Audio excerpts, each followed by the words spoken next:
नमस्कार दोस्तों, स्वागत है आपका आज के हमारे वीडियो में। आज की इस वीडियो में हम बात करने वाले हैं CG pre DElEd pre BEd third counselling में सीट पक्की करने की एक ऐसा ट्रिक जो 90% स्टूडेंट को इसका बिल्कुल भी पता नहीं है, आज तक पता नहीं है।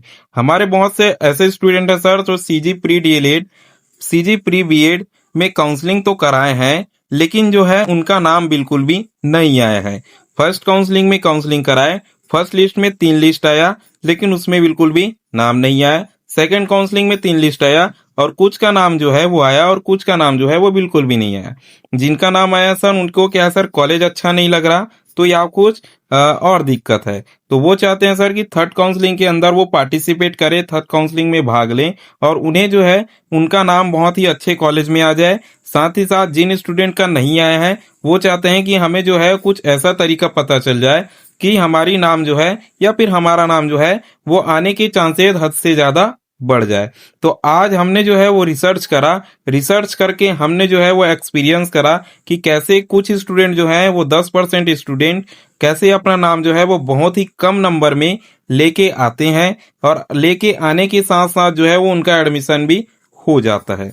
तो आज की इस वीडियो में हम इसी तरीके को बताने वाले हैं जो 90% स्टूडेंट को बिल्कुल भी पता नहीं है। साथ में हम एक फार्मूला देने वाले हैं, जिस फार्मूले को आप जो है वो अप्लाई करते हो काउंसलिंग के समय तो आपके नाम आने के चांसेस जो हैं वो बिल्कुल 99% जो हैं वो हो जाते हैं। तो चलिए आज की इस वीडियो में हम आगे बढ़ते हैं और जानते हैं कि वो तरीका कौन सा है। लेकिन उससे पहले यदि आप हमारे चैनल को सब्सक्राइब नहीं करे हो तो चैनल को सब्सक्राइब कर देना, वीडियो को लाइक कर देना, बेल आइकन को ऑल पर सेट कर देना ताकि हर जरूरी नोटिफिकेशन सीधे आप तक पहुंचती रहे और हर अपडेट जो है वो सीधे आप तक जाती रहे। तो चलिए आज की इस वीडियो में हम आगे बढ़ते हैं। वीडियो में अंत तक बने रहना, वो तरीका कौन सा है, वो फॉर्मूला कौन सा है और वो स्मार्ट स्ट्रेटजी कौन सी है जानने के लिए। क्या आप भी थर्ड काउंसलिंग में सीट नहीं मिलने की चिंता कर रहे हैं?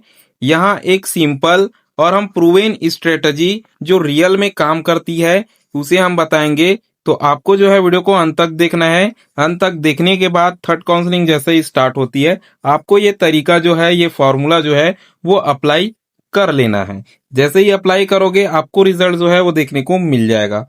एक छोटा सा राज, हर साल सैकड़ों स्टूडेंट थर्ड काउंसलिंग में अपनी सीट जो है वो गंवा देते हैं, जबकि कुछ ऐसे भी होते हैं जो कम रैंक होते हुए भी, कम नंबर होते हुए भी आराम से एडमिशन ले लेते हैं।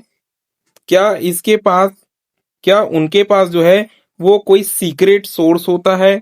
नहीं, इनके पास सिर्फ जो है वो एक स्मार्ट स्ट्रेटजी, एक बेहतरीन तरीका, एक नाम लाने का या फिर हम बोले कि एक प्रॉपर स्ट्रेटजी होती है जिससे ये क्या है सर अपना नाम ला लेते हैं। लेकिन 90% लोगों को, 90% स्टूडेंट को बिल्कुल भी ये चीज जो है वो पता नहीं होती।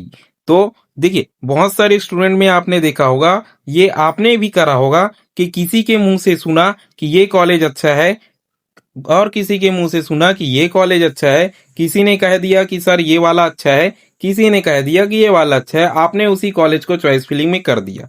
लेकिन ये बहुत ही गंदा और बहुत ही बेहुदा तरीका है, ठीक है, जो हमारा जो है वो चलता रहता है। इस तरीके से कभी भी आपका नाम नहीं आता यदि आपके नाम जो है वो थोड़े से कम नंबर पे हैं या बोले कि आपका नंबर जो है वो थोड़ा सा कम आया हुआ है।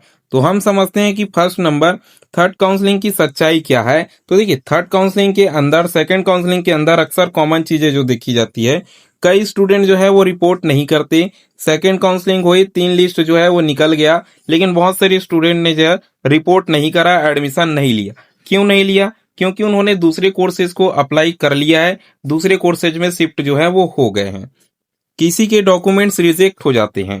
तो देखिए जब नाम आता है तो डॉक्यूमेंट वेरिफिकेशन भी होता है, तो डॉक्यूमेंट वेरिफिकेशन में बहुत सारे स्टूडेंट जो होते हैं उनका नाम भी डॉक्यूमेंट वेरिफिकेशन में रिजेक्ट हो जाता है अलर्ट होने के बाद भी। तो कुछ स्टूडेंट कॉलेज ही ज्वाइन नहीं करते, तो कुछ स्टूडेंट जो हैं वो नाम तो ले लेते हैं, एडमिशन भी ले लेते हैं, लेकिन एडमिशन लेने के बाद कॉलेज ज्वाइन नहीं करते, तो उनका नाम जो है वो फिर से उनका एडमिशन कैंसिल कर दिया जाता है क्योंकि वो कॉलेज को अटेंड नहीं कर रहे थे। तो इन कारणों से जो है वो कंपटीशन जो है थोड़ा सा कम हो जाता है और स्टूडेंट जिनके पास सही स्ट्रेटजी होती है वो इस तरीके का, इस अवसर का या फिर बोले इस मौके का जो है अच्छे से फायदा उठा लेते हैं और अपना सीट जो है वो कंफर्म करा लेते हैं। सबसे बड़ी गलती जो अक्सर लोग करते हैं, कॉमन गलती जो है वो इसमें हम बताएंगे। अधिकांश लोग जो है वो थर्ड काउंसलिंग में वही कॉलेज चुनते हैं जो नामी होते हैं, टॉप लिस्ट में दिखते हैं। और फिर क्या होता है सर, आपने भी ऐसा किया होगा, किसी ने बताया कि ये कॉलेज अच्छा है, किसी ने बताया कि ये अच्छा है, आपको टॉप लिस्ट में दिखा, आपने चॉइस फिलिंग में चॉइस जो है वो कर दिया। अंत में क्या हुआ, आपका नाम जो है वो आया क्या, नहीं आया। फिर रिजल्ट में कहा देखने को मिला कि नॉट अलॉटेड, देखकर आप जो है वो निराश हो जाते हो।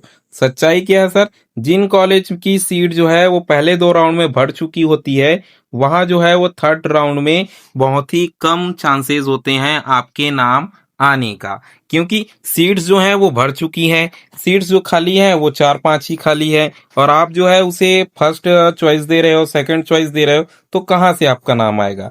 ठीक है, तो इसी सब चीज को आपको समझते हुए जो है वो काम करना पड़ता है चॉइस फिलिंग का। इसीलिए चॉइस फिलिंग से कहा जाता है सर कि आपका नाम जो है कम नंबर में हो या आपके कम नंबर आए हों, आपको जो है वो चॉइस फिलिंग अच्छे से कर लिया, इसका मतलब है कि आपका नाम आने के चांसेस काफी हद से ज्यादा बढ़ गए हैं। तो देखिए हमारा फार्मूला क्या कहता है, शॉर्टकट ट्रिक जो सच में काम करती है। ठीक है, शॉर्टकट फार्मूला हम बता रहे हैं लेकिन इस फार्मूले को हम समझेंगे भी। Select underrated college with high seat availability plus near by districts plus medium cut off range, ये चीज जो है वो आपके फार्मूला है। इसे आपको कैसे अप्लाई करना है पहले समझिए। Select underrated college, underrated college का मतलब है कि आप जो है वो एकदम नामी कॉलेज मत चुनो। ठीक है, नामी कॉलेज मत चुनो क्योंकि वहां जो है सीट पहले से भरी हुई आपको मिलेगी। टॉप लिस्ट में दिखाई देता है वो भी कॉलेज मत चुनो क्योंकि वहां बहुत सारे स्टूडेंट जो है वो आपको अप्लाई करेंगे और आपका नंबर कम है इसलिए आपका नाम जो है वो नहीं आएगा। ठीक है, दूसरा हो गया सर, ऐसे कॉलेज चुनो जो क्या है सर, हाई सीट अवेलेबिलिटी, मतलब जहां सीट जो है वो सबसे ज्यादा बची हुई है थर्ड काउंसलिंग के लिए। उसके बाद आता है सर नियर बाय डिस्ट्रिक्ट, आपको अपने जिले के अनुसार आसपास में आपको कॉलेज जो है वो चॉइस करना है। कैसे करना है, मान लीजिए आप रायपुर से हो तो रायपुर के आसपास जो है महासमुंद आ जाता है, महासमुंद आ गया, दुर्ग आ गया, आपके आसपास के जिलों में आपको जो है वो कॉलेज चॉइस करना है। इतना करने के साथ साथ आपको क्या करना है, मीडियम कट ऑफ रेंज भी आपको अप्लाई करना है। मीडियम कट ऑफ रेंज का मतलब जो है सर कि हर स्टूडेंट के लिए मीडियम कट ऑफ रेंज जो है वो अलग अलग होगा।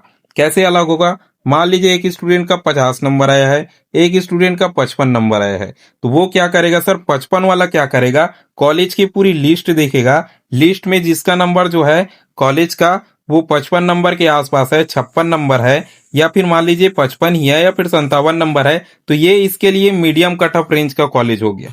और जो सर 50 नंबर वाला है, ठीक है, वो 50 नंबर वाला क्या करेगा, जहां 51 नंबर 52 नंबर कट ऑफ गया है वो कॉलेज जो है वो 50 नंबर वाला चुनेगा, मीडियम कट ऑफ रेंज भी। तो ऐसे आपको जो है वो ये पूरा फार्मूला जो है वो अप्लाई करना है, तब आपका नाम जो है वो आने के चांसेस काफी हद से ज्यादा बढ़ जाते हैं। साथ में आपको और क्या करना है, प्रीवियस ईयर थर्ड काउंसलिंग की कट ऑफ लिस्ट आपको निकालनी है और उसे ध्यान से देखना है, कॉलेज का एनालिसिस करना है थर्ड राउंड का।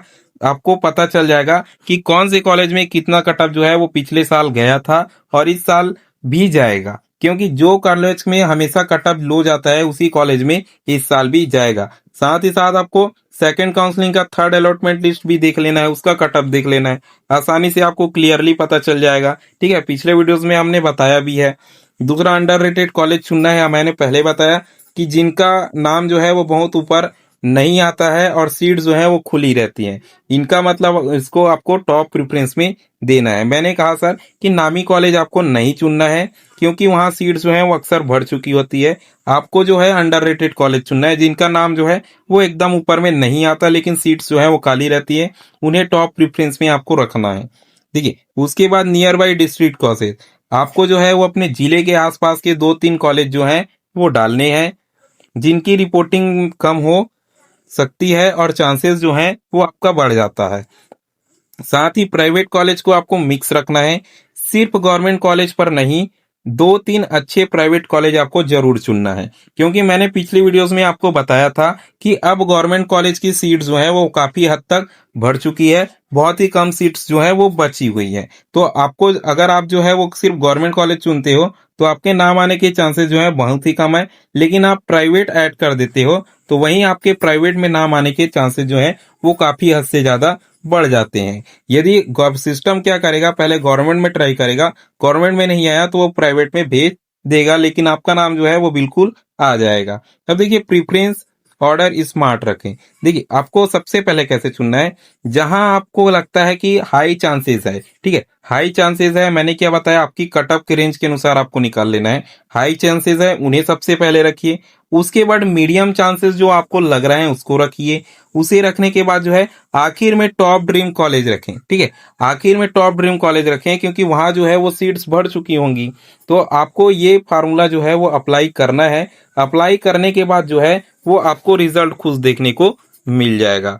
आज के वीडियो में केवल इतना ही। अगर आपको जो है कोई और डाउट बचा हुआ है तो आपको कमेंट बॉक्स में कमेंट करके पूछ लेना है। साथ ही अगर अभी तक आपने चैनल को सब्सक्राइब नहीं करा तो चैनल को सब्सक्राइब कर दो, वीडियो को लाइक करके बेल आइकन को ऑल पर सेट कर दो, ताकि हर जरूरी नोटिफिकेशन सीधे आप तक पहुंचती रहे।